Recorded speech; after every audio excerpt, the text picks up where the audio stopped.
Hi guys, so for this video I just wanted to have a quick chat about what it's like to take your pet to the vet during coronavirus. So Pensone and I have had to go to the vet twice during this time. I don't want to go too much into the details because I feel like it'll lead to me going off on a tangent, which I would rather save for another video, but just know that he's doing okay now.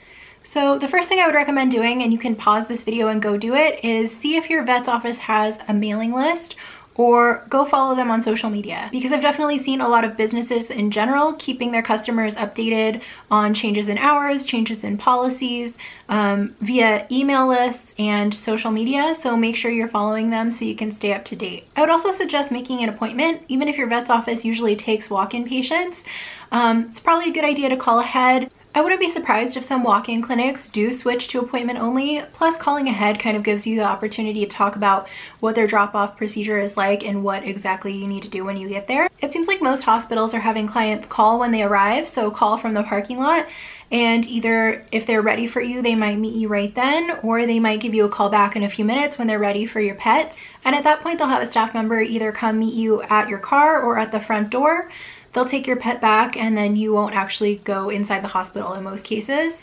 You definitely want to make sure you're wearing a mask or some kind of face covering. When I went to the vet, there were people dropping off who were not wearing masks, but this was like a few weeks ago, so I don't think it was mandatory yet. If you have any questions about what kind of PPE the hospital expects you to wear, you can ask that when you make your appointment too. You also probably want to assume that you're going to be paying with a credit or debit card over the phone.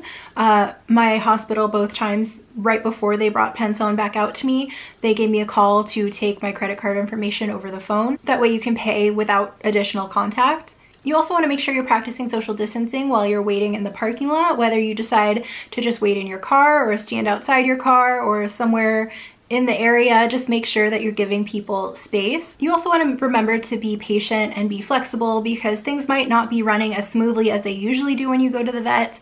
For example, the second appointment I had, our doctor was running about 40 minutes late. So we had to wait in the car. And I know, that's nobody's fault. If she could have taken us earlier, she would have. So just kind of be aware, be prepared that that could happen. Luckily, we were parked under a tree and it wasn't super hot that day, so we were pretty comfortable waiting in the car. But I would say if it is really hot, you might want to call your vet and see if they can take your carrier inside, so at least your cat can wait in air conditioning. Same if it's a dog, if it's too hot to wait outside. Maybe they can take him inside and put him in a dog run so they can get the AC. Another thing that we actually had to wait on was his prescription. Usually in the past, whenever we've needed a prescription for something, like a new prescription, we've been able to get it before we leave the office, or if it's something we're waiting on blood results for, I've been able to call and get it the same day that the results come back. But this time, because of coronavirus, I think things are just taking a little bit longer. Some hospitals are working with reduced staff, so there might have been fewer people filling prescriptions, but they told me that their current wait time for prescriptions was actually 24 to 48 hours. So if your pet is on a recurring prescription, I would suggest calling way ahead of time to get your refill. Make sure you give them plenty of notice. And if your pet's seeming like they might be getting sick, I would suggest, not waiting until the last minute to take them in. For one, because it could potentially take longer to get an appointment, but two, because it could take longer to get your prescription. I would also suggest wiping down your leashes and carriers before and after you go to the vet. And I know there's been some debate whether stuff like that is completely necessary, like wiping down groceries and whatnot. But I feel like it's just courteous, and whoever takes your pet's carrier back is gonna be able to tell if it's been cleaned recently. So I feel like it's just a nice gesture to send them back in a clean carrier, plus your pet probably prefers it being clean also.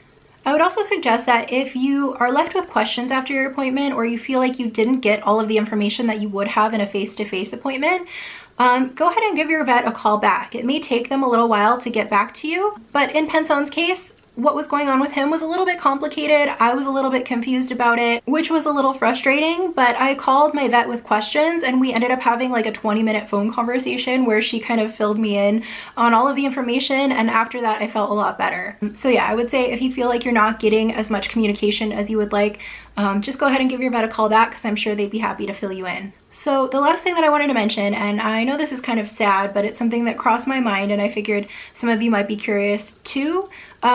What if there's a big emergency, or what if, something serious is going on with your pet?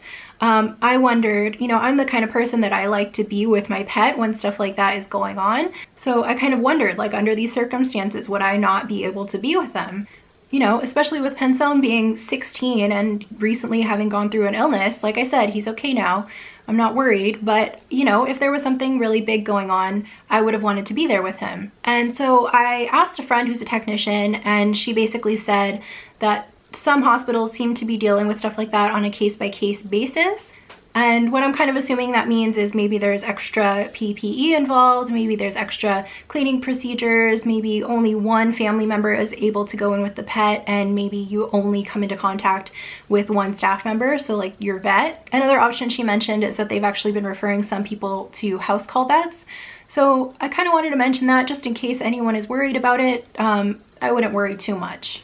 I think that's pretty much all I have to say about my experience, but if you have any additional questions that you think I can answer, or if you've been to the vet in the last few weeks and you want to share your experience, go ahead and do that in the comments. Otherwise, I will see you in the next video.